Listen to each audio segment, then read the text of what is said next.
आचार्य विनोबा भावे। एक संक्षिप्त जीवन परिचय। विनायक नरहरि भावे का जन्म 11 सितंबर 1895 को गागोडे, बॉम्बे प्रेसिडेंटी यानी वर्तमान महाराष्ट्र में हुआ था। उनके पिता और माता का नाम क्रमशः नरहरि शंभू राव और रुक्मणी देवी था। आचार्य विनोबा भावे एक अहिंसक और स्वतंत्रता के कार्यकर्ता, समाज सुधारक और आध्यात्मिक शिक्षक थे। महात्मा गांधी के एक उत्साही अनुयायी होने के नाते विनोबा ने अहिंसा और समानता के अपने सिद्धांतों का पालन किया। उन्होंने अपना जीवन गरीबों और दलितों की सेवा हेतु समर्पित कर दिया तथा उनके अधिकारों के लिए खड़े हुए। विनोबा भावे वर्ष 1958 में रेमन मैग्सेसे पुरस्कार प्राप्त करने वाले पहले अंतर्राष्ट्रीय और भारतीय व्यक्ति थे। उन्हें 1983 में मरणोपरांत भारत रत्न यानी भारत के सर्वोच्च नागरिक पुरस्कार से भी सम्मानित किया गया था। विनोबा भावे ने 7 जून 1916 को गांधी से मुलाकात की और आश्रम में निवास किया। गांधी की शिक्षाओं ने भावे को भारतीय ग्रामीण जीवन को बेहतर बनाने के लिए समर्पित जीवन की ओर अग्रसर किया। आश्रम के एक अन्य सदस्य मामा फड़के ने उन्हें विनोबा यानी कि एक पारंपरिक मराठी विशेषण जो महान सम्मान का प्रतीक है, उन्होंने नाम दिया था। 8 अप्रैल 1921 को विनोबा भावे गांधी के निर्देशों के तहत वर्धा में एक गांधी आश्रम का प्रभार लेने के लिए वर्धा गए। वर्धा में अपने प्रवास के दौरान वर्ष 1923 में उन्होंने मराठी में एक मासिक महाराष्ट्र धर्म का प्रकाशन किया, जिसमें उपनिषदों पर एक निबंध छापे गए थे।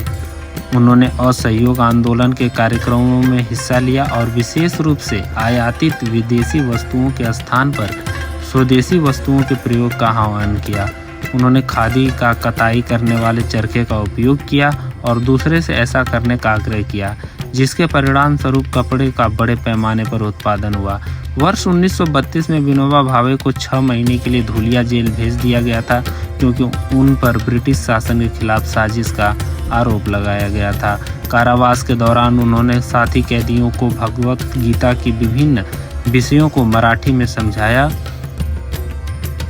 धुलिया जेल में उनके द्वारा गीता पर दिए गए सभी व्याख्यानों को एकत्रित किया गया और बाद में पुस्तक के रूप में प्रकाशित किया गया।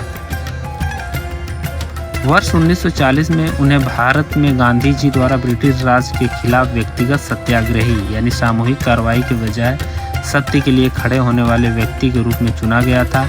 वर्ष 1920 से 1930 के दशक के दौरान भावे ने कई बार बंदी बनाया गया तथा ब्रिटिश शासन के खिलाफ अहिंसक प्रतिरोध के लिए 40 के दशक में 5 साल की जेल की सजा सुनाई गई थी।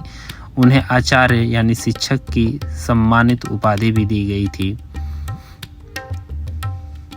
उन्होंने समाज में व्याप्त असमानता जैसे सामाजिक बुराइयों को समाप्त करने की दिशा में अथक प्रयास किया। गांधी जी द्वारा स्थापित उदाहरणों से प्रभावित होकर उन्होंने उन लोगों का मुद्दा उठाया जिन्हें गांधी द्वारा हरिजन कहा जाता था। उन्होंने गांधी जी के सर्वोदय शब्द को अपनाया, जिसका अर्थ सभी के लिए प्रगति, प्रोग्रेस फॉर ऑल है। इनके नेतृत्व में 1950 के दशक के दौरान सर्वोदय आंदोलन के विभिन्न कार्यक्रमों को लागू किया गया, जिनमें से प्रमुख भूदान आंदोलन था। वर्ष 1951 में तेलंगाना के पोंचमपल्ली गांव के हरिजनों ने उनसे जीविकोपार्जन के लिए लगभग 80 एकड़ भूमि प्रदान करने का अनुरोध किया। 1951 को पंचमोली गांव के हरिजनों ने उनसे सार्वजनिक जीवन के लिए 80 एकड़ भूमि के प्रदान करने का अनुरोध किया था। विनोबा भावे ने गांव के जमींदारों को आगे आने और हरिजनों को संरक्षित करने के लिए कहा। उसके बाद एक जमींदार ने आगे बढ़कर आवश्यक भूमि प्रदान करने की पेशकश की।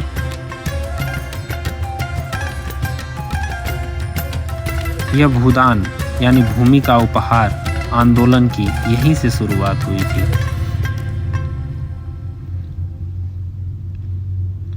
यह आंदोलन 13 वर्षों तक जारी रहा और इस दौरान विनोबा भावे ने देश के विभिन्न हिस्सों कुल 58,741 किलोमीटर की दूरी का भ्रमण किया।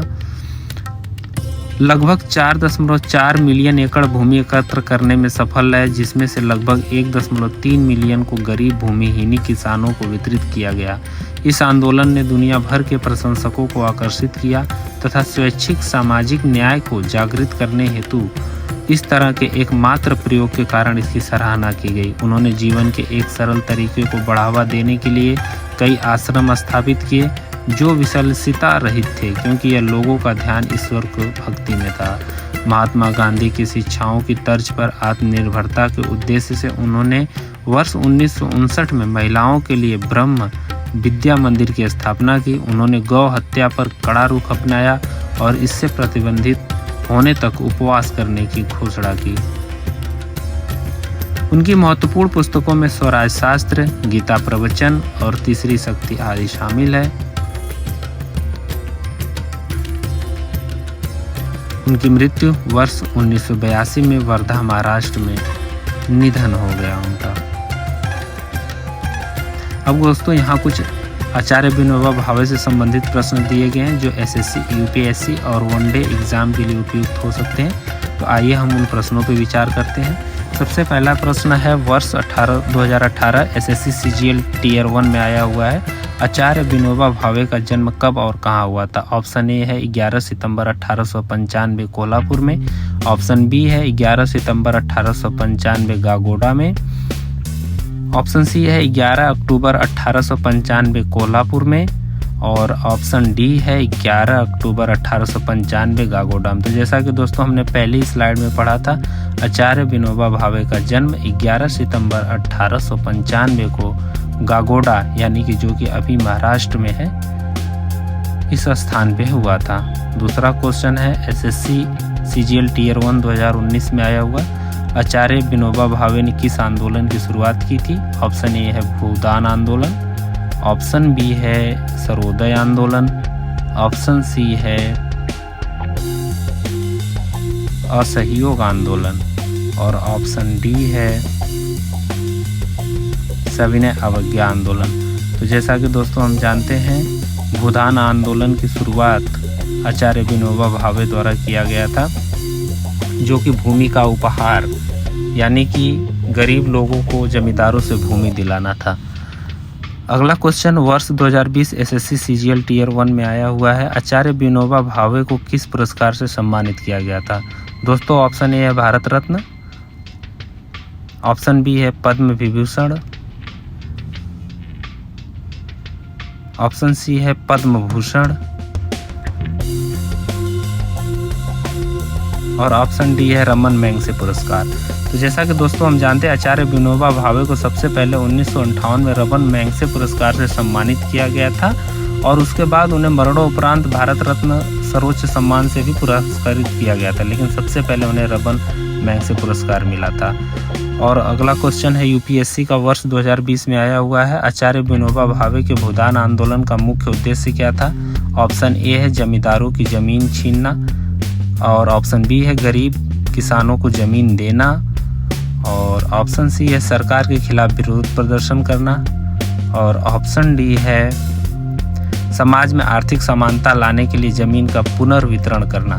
तो इसमें पढ़ने से साफ तौर पे स्पष्ट होता है दोस्तों कि ऑप्शन डी इसका सही है। समाज में आर्थिक समानता लाने के लिए जमीन का पुनर्वितरण करना, यही भूदान आंदोलन का मुख्य उद्देश्य था। और वर्ष 2019 यूपीएससी सिविल सेवा मुख्य परीक्षा में आया हुआ क्वेश्चन है, आचार्य विनोबा भावे के विचारों का मुख्य उद्देश्य क्या था? ऑप्शन ए है समाज में आर्थिक समानता लाना, ऑप्शन बी है राजनीतिक सत्ता हासिल करना, ऑप्शन सी है धार्मिक और सामाजिक सुधार लाना और ऑप्शन डी है शिक्षा और स्वास्थ्य के क्षेत्र में सुधार लाना। तो जैसा कि इसमें ऑप्शन ए समाज में आर्थिक समानता लाना, जो कि ये भी भूदान आंदोलन से ही संबंधित है, जमींदारों से भूमि लेकर उन्हें गरीबों और हरिजनों में बांटना था।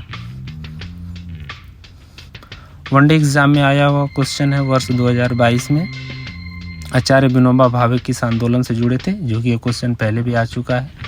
तो जैसा कि स्पष्ट तौर पे हमें मालूम है कि आचार्य विनोबा भावे भूदान आंदोलन से जुड़े थे। इसमें भी 4 ऑप्शन है। ऑप्शन ए है भूदान आंदोलन, ऑप्शन बी सर्वोदय आंदोलन, सी असहयोग आंदोलन और ऑप्शन डी है सविनय अवज्ञा आंदोलन। तो दोस्तों इसमें सर्वोदय आंदोलन और भूदान आंदोलन में कन्फ्यूज नहीं होना है। सर्वोदय आंदोलन से ही निकला हुआ एक अंश है भूदान आंदोलन।